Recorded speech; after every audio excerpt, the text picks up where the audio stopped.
আমরা মনে রাখবো আমরা সীমিত সময়ের জন্য দুনিয়াতে আসছি।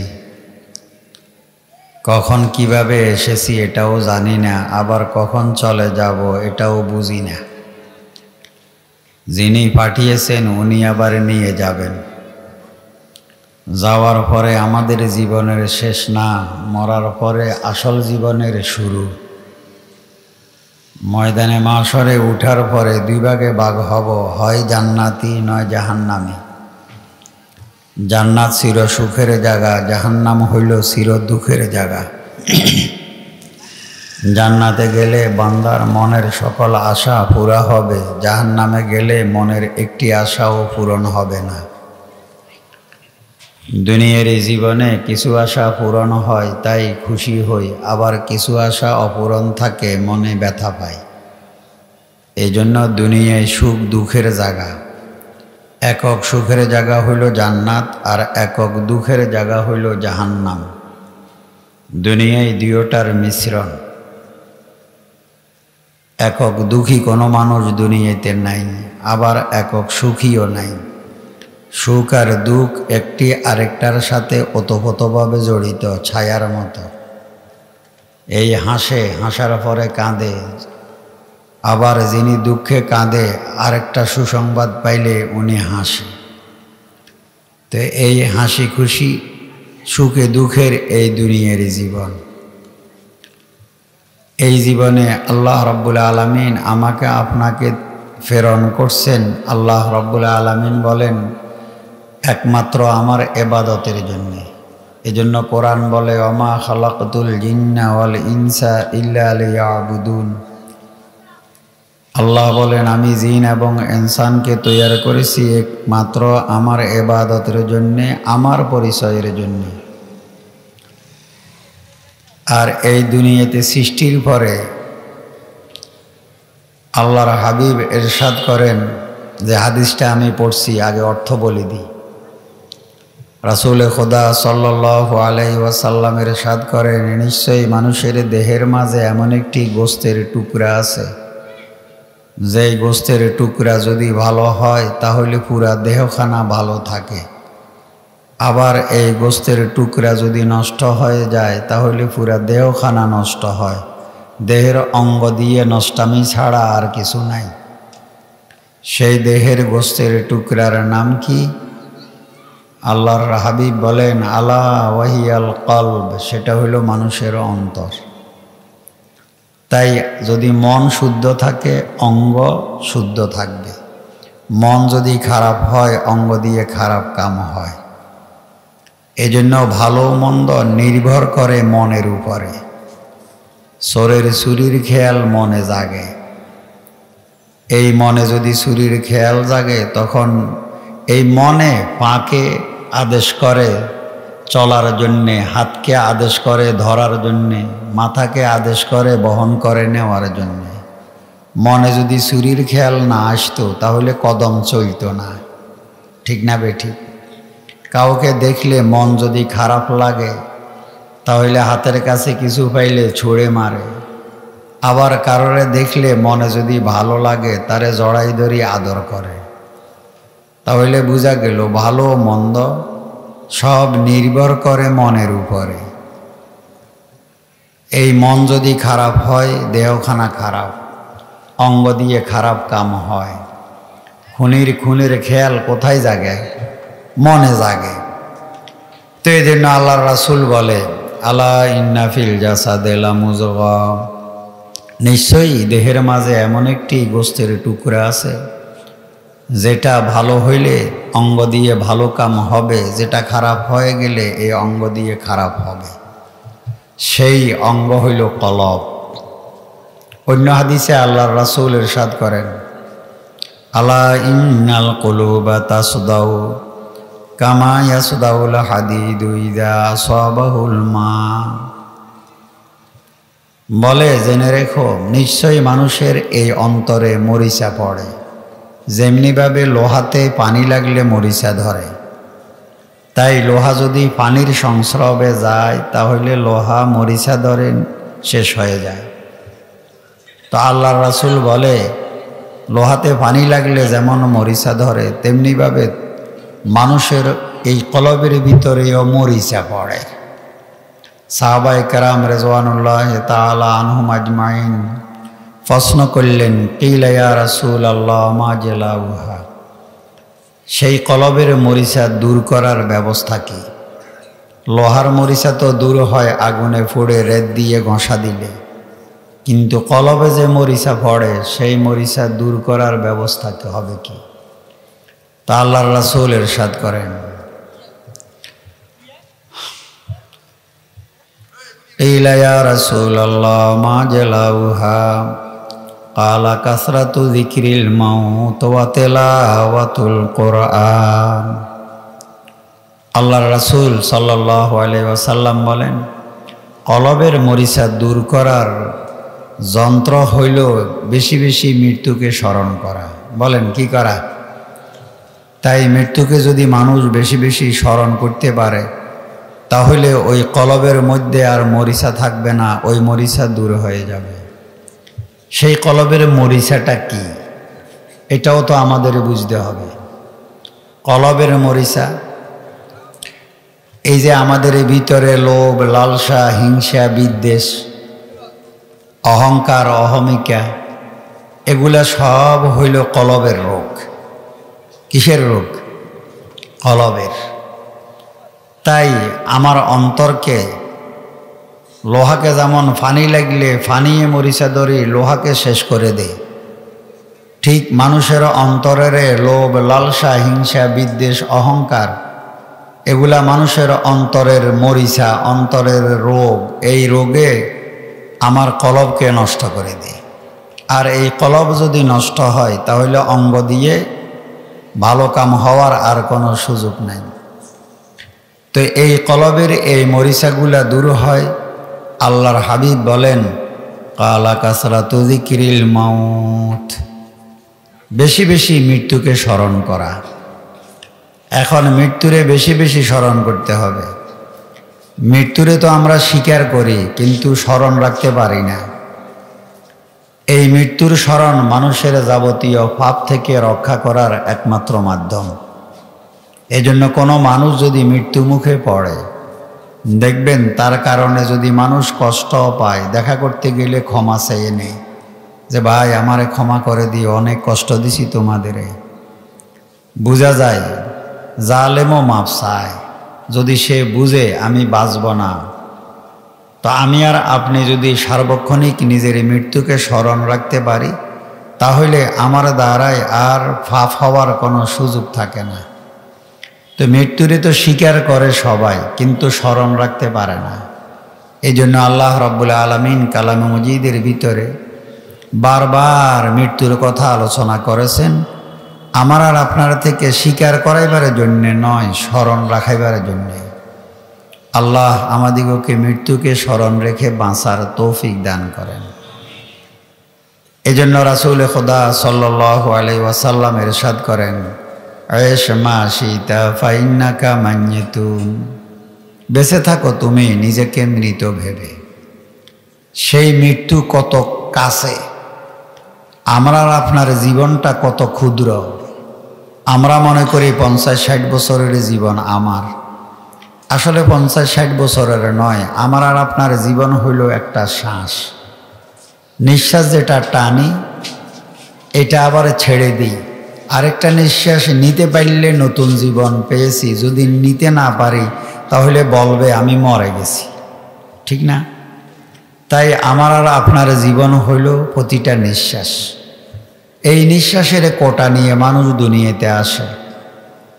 কতগুলা শ্বাস নেব আর ছাড়ব কেউ জানি না। যেদিন শেষ নিঃশ্বাসটা শেষ হয়ে যাবে, ওই দিন আমি মরে গেছি।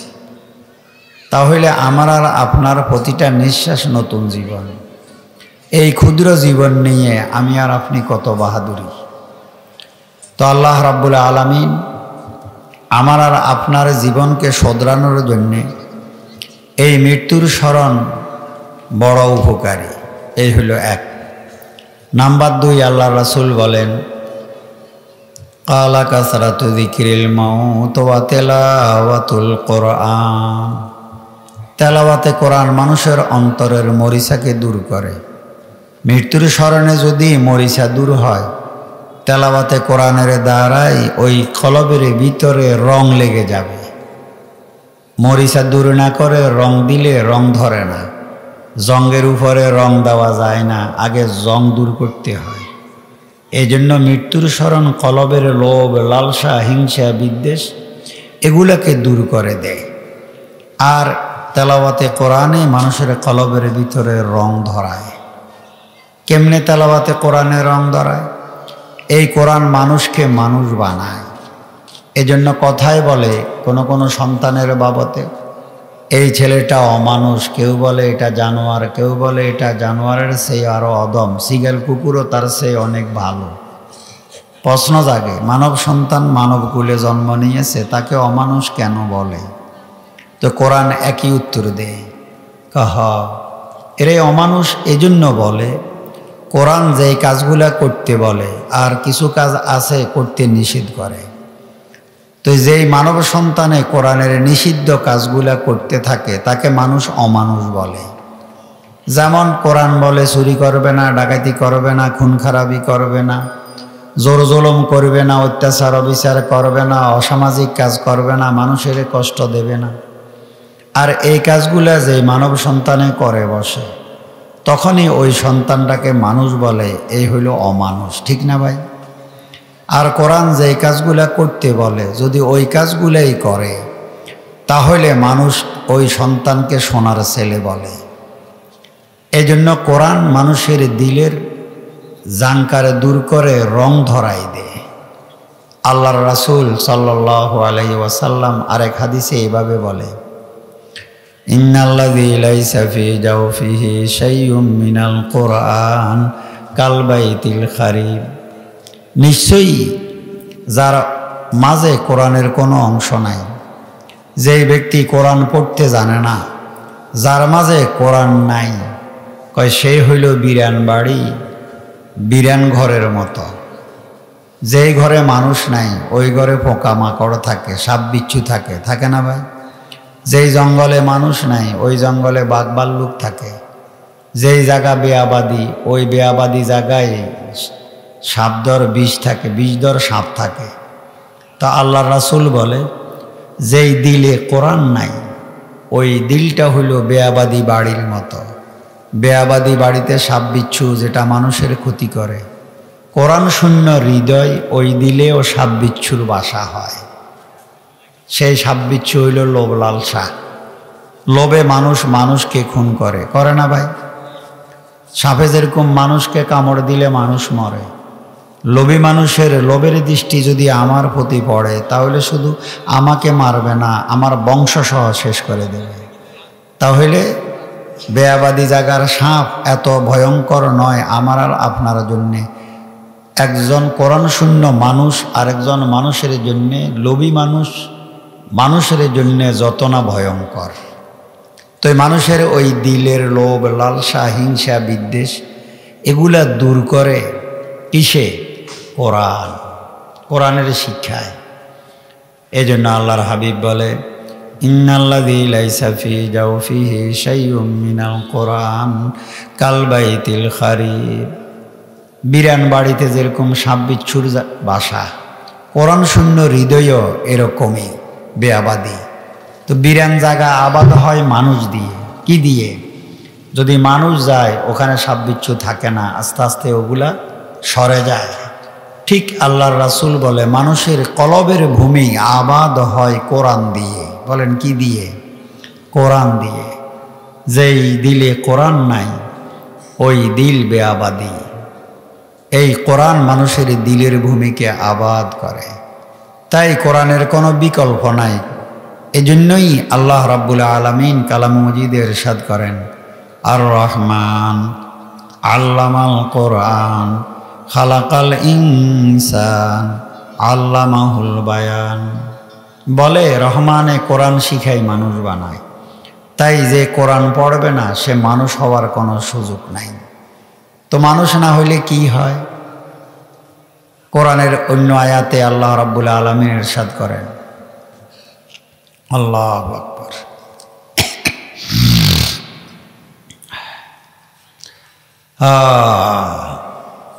জিন এবং ইনসান থেকে আল্লাহ রাব্বুল আলামিন এমন কিছু মানুষ এবং জিনকে তৈরি করছে। কোরআন বলে ওয়ালাকাদ যারানা লিজাহান্নামা কাসীরাম মিনাল জিন্নি ওয়াল ইনস, বলে আল্লাহ রাব্বুল আলামিন জিন ইনসান থেকে এমন কিছু মানুষ তৈরি করছে যাদেরকে জাহান্নামের জন্যে, ওরা জাহান্নামী হবে। কয় এরা কারা? লাহুম কুলুবুল লা ইয়াফকাহুনা বিহা, যাদের অন্তর আছে কিন্তু মানবতার বুঝ নাই, মানুষ বটে কিন্তু মানবিক জ্ঞান নাই, বুঝ নাই। ওয়ালাহুম আয়ুনুন লা ইউবসিরুনা বিহা, যাদের চক্ষু আছে কিন্তু মানবতার দৃষ্টি নাই, যাদের কান আছে মানবতার ডাক শুনে না, মানবিক চিন্তাবোধও নাই, মানবিক দৃষ্টিও নাই, মানবতার ডাকও শোনে না। কান আছে বটে কিন্তু মানবিক ডাক শোনার সুযোগ নাই। কয় এরা কারা? কয় এরা হইল ওরা যাদেরকে তৈরি করা হয়েছে জাহান্নামের জন্যে। এরা এভাবে থাকতে থাকতে এক সময় পশুর স্তরে হয়। এরা হইল পশুর মতো। পশুর মতো কেমনে হয়? পশু যেমন প্রাণী, আপনি যদি একটা গরুকে ছেড়ে দেন তো আপনি দেখবেন ও যেখানে ঘাস পায় ওখান থেকে ঘাস খায়, কারো ফসল পাইলেও খায়, খায় কি খায় না। আপনি যদি জিজ্ঞাসা করেন গরুরে তুমি কেন অমুকের ফসল খাইলে, তো গরু উত্তরে দেবে এ কথা বলে আমার ফ্যাট আছে, ক্ষুধা লাগে, ক্ষুধা লাগলে খাদ্য চায়, তো খাদ্য যেখানে পায় ওখান থেকে খায়। ঠিক না ভাই? তাই গরুর কোনো দোষ নাই, ও পশু, ওর কোনো বুঝ নাই, এই জন্য সে পশু। যদি প্রশ্ন করেন কেন তুমি খাবে, তুমি যে অন্যের ফসল খাইছো, মালিকের সম্মান নষ্ট হয়েছে, তো পশু আপনাকে বলবে মালিকের ফসল না অন্যের খাবার সেটা আমি জানি না। মালিক যদি একথা বুঝে অন্যের ফসল খাইলে তার মান নষ্ট হয়, তাকে বলো আমার মুখে যেন লাগাম লাগাই দে, এই না কথা ভাই, বলেন না? তাই গরুর নামে কোনো মামলা নাই, কারণ গরু তো গরু, পশু। তো আল্লাহ রাব্বুল আলামিন বলেন মানবকুলে জন্ম নেওয়া এমন কিছু সন্তান হয় যারা এমনই, তাদের মন আছে বুঝ নাই, যাদের চোখ আছে মানবতার দৃষ্টি নেই, যাদের কান আছে মানবতার ডাক শুনতো নয়, কারো আত্মনাদ শোনার মতন অবসর নাই। এরা হইল ওই পশুর মতো। ঠিক কেমন? 3 বন্ধু মিলে ক্ষুধা লাগলে দোকানে যাবে, খানা খেয়ে বের হইলে মেসিয়ারে যদি বিল বলে ক্যাশিয়ারে টাকা চায়, তো ওরা বলবে টাকা দেন। বলে কেন টাকা দেব? তো আপনারা না নাস্তা খাইছেন? খাইছি। তো বিল দিবেন না? বেটা বিল সেবি তো কিল দেব। আসেনি এ দেশে এরকম? খাইলাম তো খাইলাম, মালিকেরে বইলা দিবি খেয়ে যাব, কোনোদিন যেন কোনো কথা না বলে। তো কোরআন বলে এ আর পশু কোনো ব্যবধান নাই। গরুরে ছেড়ে দিছে, ক্ষুধা লাগছে, যেখানে পায় ওখান থেকে খায়। মানব সন্তানও টাকার প্রয়োজন হয়েছে, পথে আপনাকে ধরে হাইজ্যাক করে নিয়ে গেছে। যদি আপনি বলেন কেন নেবে, আমাদের প্রয়োজন আছে তাই নিলাম, বলে কি এটা তোমার টাকা? আমার তোমার কথা না, দে আমারে। তাহলে ব্যাপারটা পশুর মতো হয়ে গেছে, বলেন না? ঠিক না বেঠিক? তো মানবকুলে জন্ম নিয়ে পশু হয় মানুষ যদি কোরআন শূন্য জীবন হয়। কোরআন বলে এখানে শেষ না, উলাইকা কালানাম, এরা তো হইল প্রাণীর মতো 10টা, কিন্তু বালুহুম আদল, এর চেয়েও আরো ভয়ঙ্কর, পথহারা এরা। কিরকম? শ্রীগালে যদি ক্ষুধা লাগে আপনার মর্গের ঘরে হানা দেবে, থাবড় দেবে, যদি পায় মরগ খাবে। মালিক যদি খবর পায়, যদি বের হয় লাইট মারে, আওয়াজ করে, শ্রীগাল কি মালিকের কামড় দেবে না ভেগে যাবে? ফালাই যাবে। তাহলে বোঝা গেল শ্রীগাল তো মাল নষ্ট করছে, মালিককে কামড় দেয় নাই। কোরআন বলে মানব সন্তান যদি পশু স্তরে যায় আর ওইভাবে যদি রেখে দেয়, কোরআনের ছোঁয়া না পায়, যখন তার মালের প্রয়োজন হবে মালের জন্য যখন যাবে, মালিক যদি টের পায়, কিছু বলে, মালিককেও খুন করে দেবে। এদেশে কি এমন ঘটনা আছে না নাই? তো এই বাঘে তো মানুষ খায়, ইজ্জত নষ্ট করে না। মানব সন্তানে ইজ্জতও নষ্ট করে, আবার জানেও মেরে ফেলে, মালও নেয়, মালিককেও হত্যা করে। তাহলে মানব সন্তান কি পশুর মতো হয়েছে? না, তার চেয়েও আরো ভয়ঙ্কর, ভয়ঙ্কর। এই জন্য আল্লাহ রাব্বুল আলামিন বলেন, এটা কেন? যার কোরআন শূন্য জীবন হয়। তাই কোরআন আসছে মানুষের জন্য, ইনসানের জন্যে, কোনো সম্প্রদায়ের জন্যে নয়। কোরআন মানুষের জন্যে।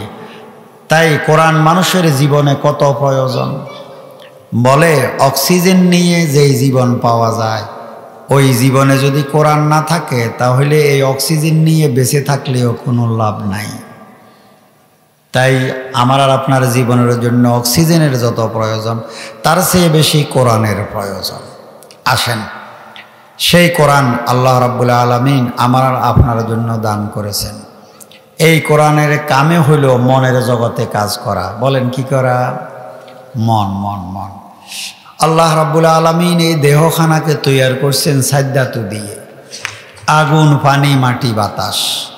যদিও আমাদেরকে কথায় বলে মাটির মানুষ, কিন্তু আমরা আস্ত মাটি নয়। আমাদের মাটির সাথে আগুন আছে, পানি আছে, হ্যাঁ, বাতাসের মিশ্রণ আছে। এই আগুন, পানি, মাটি, বাতাস, এই 3-4 ধাতুতে আমার আপনার দেহ তৈয়ার। দেহে যে আমার আগুন আছে তার প্রমাণ ওই যে দেখেন শরীরের তাপ, এটা আগুন। শীতকালে যদি কম্বল গায়ে দেয়, কম্বলে মানুষ গরম করে না, কম্বলকে মানুষ গরম করে। ল্যাপ কোনো বুড়ারে গরম করে না, বুড়াই ল্যাপেরে গরম করে। এজন্য বুড়াকালে চুলের তাপ কমে যায়। বিদেশি কম্বল দিয়ে যদি জড়াই ধরে তারপরেও গরম লাগে না। তো গরম না লাগলে বুড়া অনেক সময় কয়, নাতি বিদেশ থেকে কম্বল দিছে, সুনাম শুনছি, কিন্তু কই কোনো তাপ নাই। আঙ্গ গ্রাম দেশে কয় নাই। কি নাই কথা কন? হ্যাঁ, নাই। কম্বলে কয় না। কম্বলে হয় জাড়া কইব, নয় দাদা কইব, দাদা আমার ভিতরে কোনো নাই। হইল আমনের ভিতরে। আমার কাম হইছে আপনার তাপেরে গিরি রাখন, আমনের কাম হইছে আই কম্বলেরে গরম কর। আসলে তাপ বাহির হয় আমার দেহের থেকে। তো বুড়াকালে চুলা ঠান্ডা হয়ে যায়, এই জন্য তাপ কম হয়, লাগে কম। এল বুঝছেননি কথা কি কইছে? তাই ল্যাপের তুন্নি গরম বাহির হয় না, শরীরের তুন। ল্যাপের কাম হইছে গিরি রাখন, বাহির হইতে না দন। তাই আমনের গরমে আমনে গরম হন, অন্য কারো উদারিয়া গরম নয়। আপনার গরমে আপনি। এখানে যেরকম আপনার গরমে আপনি গরম হয়েছেন, যেই খোদাই দুনিয়াতে পাঠাইছে, এই খোদারে যদি স্বীকার না করে তো ওই খোদাই কয় জাহান্নামেও তোমার গরমে তুমি জ্বলবা, অন্য কোনো গরমি তোমারে পাইতো না। এই জন্য জাহান্নামেও তাপ যেটা হবে সেটা ডিজেল, পেট্রোল, মোবিলের নয়, লাকড়ি, খড়ি, কয়লার আগুন নয়। ওয়াকুদুহান নাসু ওয়াল হিজারা, মানুষ আর পাথর। মানুষের আগুনে মানুষ জ্বলবে, মানুষের আগুনে, বলেন না, হ্যাঁ, মানুষের আগুনে মানুষ জ্বলব। যেরকম আর আগুনে আমি গরম হয়েছি, আমার আগুনে আমি গরম হয়েছি, মানুষের আগুনে মানুষ জ্বলব। কেমনে জ্বলব? দেখো না দুনিয়ার লাকড়ির আগুনে লাকড়ি জ্বলে, বুসির আগুনে বুসি জ্বলে, খেরের আগুনে খের জ্বলে, নাকি? কি জ্বালায়? খেরের আগুনে খের জ্বলে না? মানুষের আগুনে মানুষ জ্বলব। আমাদের তাপে আমরা মরব, আমরা পুড়ব। এখানে ওই পরিমাণ তাপ হয় না, যে পরিমাণ তাপ হইলে হোড়া যায়, কথা কয় না। ওখানে ওই পরিমাণ দেহের থেকে তাপ হবে, যেই তাপে নিজেই পুড়ি মরব, ফোড়া যায়। ওই পরিমাণ তাপ দেহের ভিতরে দিয়ে দিব জাহান্নামীরে। আল্লাহ আমাদের হেফাজত করা। তো বলছিলাম, তো সেই আগুন, পানি, মাটি, বাতাস, এই এক একটা জিনিসের এক একটা স্বভাব আছে। আগুনের স্বভাব হইল অহংকার। বলেন কি? অহংকার। এই অহংকার পতনের মূল। এই দিলের ভিতরে অহংকার জাগে, সেটা আগুনের সূত্রে আমার ভিতরে থেকেই ভিতরে তৈরি হবে। আগুনের অহংকার কেমনে বুঝেন? আপনি যদি আগুন জ্বালান, তার লেলিয়ান শিখা ঊর্ধ্বগতি, কোনোদিন মাথা নত করতে জানে না আগুন। এই জন্যই আগুন থেকে তৈরি করছি ইবলিসেরে। যখন ইবলিসকে আল্লাহ রাব্বুল আলামিন আদম আলাইহিস সালাতু ওয়াস সালামকে সেজদা করতে বলছে, তখন সে আগুনের স্বভাবে আত্মপ্রকাশ করছে। সে বলে উঠল, আনা খায়রুম মিনহু খালাকতানি মিন নারিন ওয়া খালাকতাহু মিন তিন। ও আল্লাহ, তুমি তো আদেশ করছো আদমকে সেজদা করার জন্য, কিন্তু আদেশটা যুক্তিসঙ্গত হয় নাই। কয় তার কারণ? আমাকে তুমি আগুন থেকে তৈরি করছো, যদিও অন্য ধাতু আছে আগুনের প্রাধান্য। আদমকে তৈরি করছো, তাতেও আগুন আছে, তবে মাটির প্রাধান্য পাইছে। কিসের কন্যা? আমরা তৈরি মাটির প্রাধান্য, কিন্তু আগুন আছে। আর ইবলিসের তৈরিতে আগুন প্রাধান্য পাইছে, অন্য ধাতুও আছে না। কথা বুঝেন নয়? অন্য ধাতু। তাই আগুনের স্বভাব হইল উঁচু শির, আর মাটির স্বভাব অধোগতি, আগুনের স্বভাব হইল ঊর্ধ্বগতি। তো আমি ঊর্ধ্বগতি আগুনের তৈরি, অধোগতি আদমের কেমনে সেজদা করব? এটা যুক্তিসঙ্গত নয়। তো আল্লাহ রাব্বুল আলামিন বলেন, অভিশপ্ত, তোর এই অহংকারে অভিশাপের লানত গলায় দিয়ে কি কন কিয়ামত পর্যন্ত ঘুরতে থাকবে, পরে জাহান্নামী হবে। তো আমার আর আপনার ভিতরেও আগুন আছে। ওই আগুনের কারণে মানুষ জন্মগতভাবে অহংকারী। এই কলবের ভিতরে অহংকারের এক মরিচা, এক রোগ আছে, আছে না নাই? এই অহংকার পতনের মূল। বান্দা অহংকার করার মূলে তার ভিতরে সেই যোগ্যতাই নাই, কিন্তু প্রয়োজনের কারণে আল্লাহ রাব্বুল আলামিন এটা তারে দান করছে। তাই এটার এতেদাল থাকতে হয়। তো আল্লাহ রাব্বুল আলামিন কোরআন অবতীর্ণ করে কলবের ভিতরে যে অহংকার আছে, এই অহংকারকে কোরআন দিয়ে সাফ করতেছে এভাবে। এজন্য 15 বছর বয়সে যৌবনের সূচনা। 15, আর মানুষ 15 থেকে বলা হয় প্রাপ্তবয়স্ক।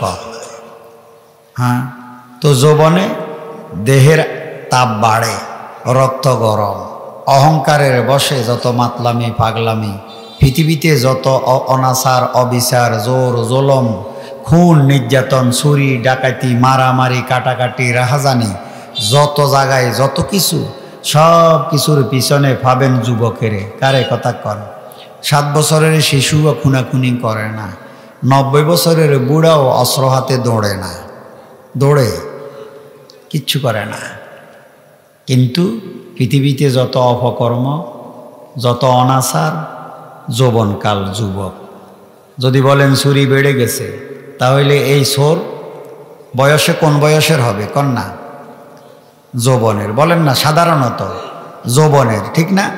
খুনাখুনি বেড়ে গেছে, তো খুনি কোন বয়সের? যৌবনে। মদ খায়, টাঁস খেলে, জুয়া খেলে, আড্ডা দেয়, এরা কারা? কোন বয়সে? যৌবনে। যৌবনে। তো আল্লাহ রাব্বুল আলামিন এই যে যুবক কেন এগুলা করে, এটা তার অহংকারের কারণে। অহংকার, অহংকারের বিভিন্ন রূপ আছে, সুরত আছে। কেউ মালের অহংকারে পাগলামি করে, কেউ দলের অহংকারে পাগলামি করে, কেউ বলের অহংকারে পাগলামি করে, কেউ বংশের অহংকারে দামাক দেখায়, ঠিক না বেঠিক?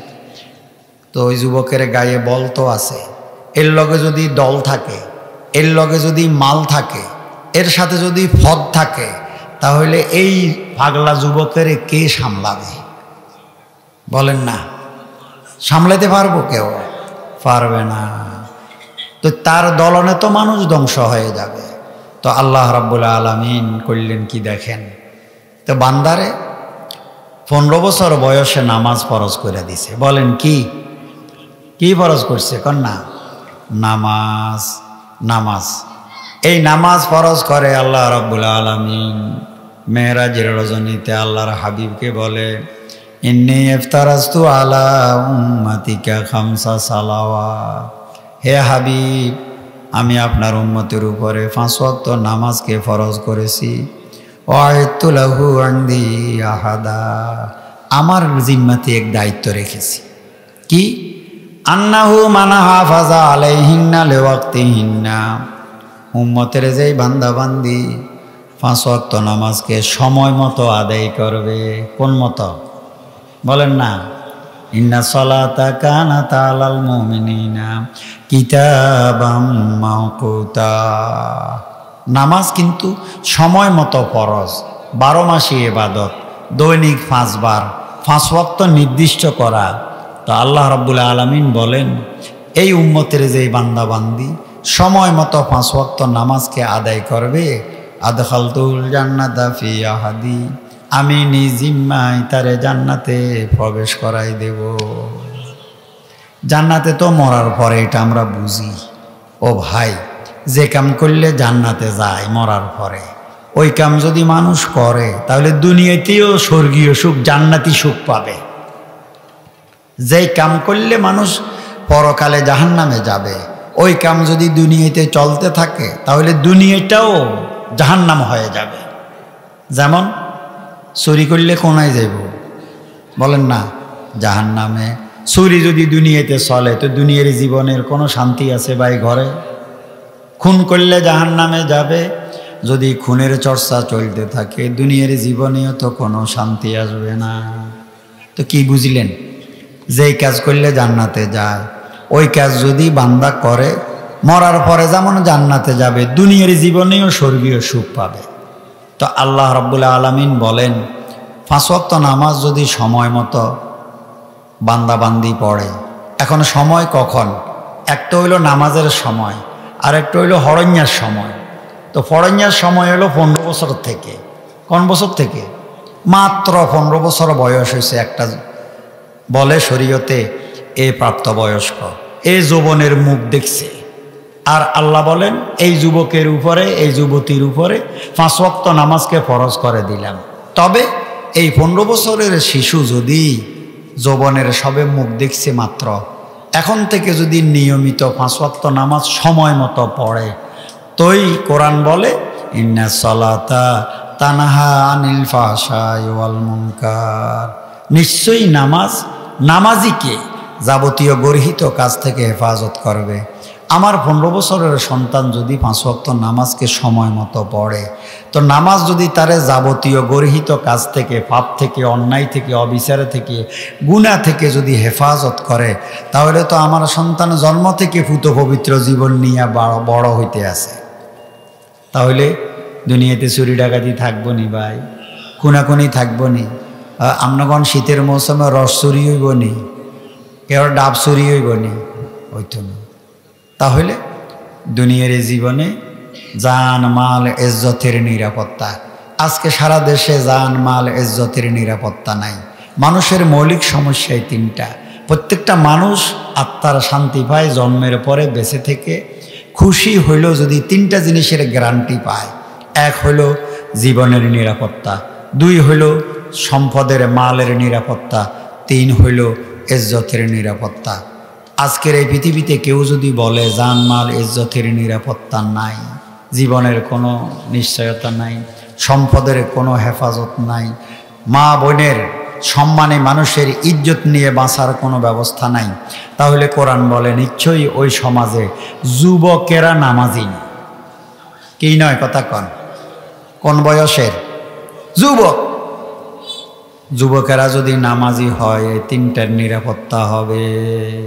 তাই সরকার র্যাব দি, প্রশাসন দি, হ্যাঁ চোর্স দি, ফোর্স দি, কোনো দিন যুবককে কন্ট্রোল করতে পারবে না।